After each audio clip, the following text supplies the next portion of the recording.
இட்லி, தோசைக்கு எப்போதும் சட்னி, சாம்பார் இந்த மாதிரியே செய்வோம். ஒரு வாட்டி இந்த கும்பகோணம் கடப்பா ட்ரை பண்ணி பாருங்கள். டேஸ்ட் ரொம்ப நல்லாயிருக்கும். ஈஸியாகவும் பண்ணிடலாம். 1/4 கப் சிறுபருப்பை வாசனை வர அளவுக்கு நல்லா வறுத்துட்டு இதை கழுவிட்டு ஒரு குக்கரில் சேர்த்துக்கலாம். ஒரு உருளைக்கிழங்க தோல் சீவி கட் பண்ணிவிட்டு இதோட சேர்த்துட்டு தண்ணி, மஞ்சத்தூள் சேர்த்துட்டு இதை 4 விசில் வேக வச்சு எடுத்துக்கலாம்.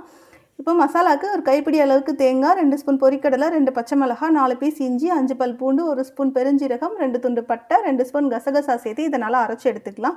கடாயில் 2 ஸ்பூன் எண்ணெய் சேர்த்துட்டு கடுகு, பட்டை, கிராம்பு, ஏலக்காய், பெருஞ்சீரகம், கருவேப்பிலை சேர்த்து நல்லா தாளிச்சிட்டு பொடியாக கட் பண்ண வெங்காயம் சேர்த்துட்டு தக்காளியும் சேர்த்து இதை நல்லா வதக்கிக்கலாம். நம்ம ஏற்கனவே வேக வச்சுருந்த பருப்பை நல்லா மசிச்சு எடுத்துக்கலாம். உருளைக்கிழங்கு ரொம்ப மசியணும்னு அவசியம் இல்லை. இப்போ அதையும் இதோட சேர்த்துட்டு தேவையான அளவுக்கு உப்பு சேர்த்துட்டு நம்ம அரைச்சி வச்சுருந்த மசாலா பேஸ்ட்டையும் இதில் சேர்த்துட்டு தேவையான அளவுக்கு தண்ணியும் சேர்த்து இதை நல்லா மிக்ஸ் பண்ணிவிட்டு லோ ஃப்ளேம்லேயே ஒரு 7 நிமிஷம் இது நல்லா கொதிக்கட்டும். லாஸ்ட்டில் பொடியாக கட் பண்ண கொத்தமல்லி எல்லாம் சேர்த்து எடுத்துட்டோம் அப்படின்னா கும்பகோணம் கடப்பா ரெடி ஆயிரும். ட்ரை பண்ணி பாருங்கள். Good food, good mood. Thank you.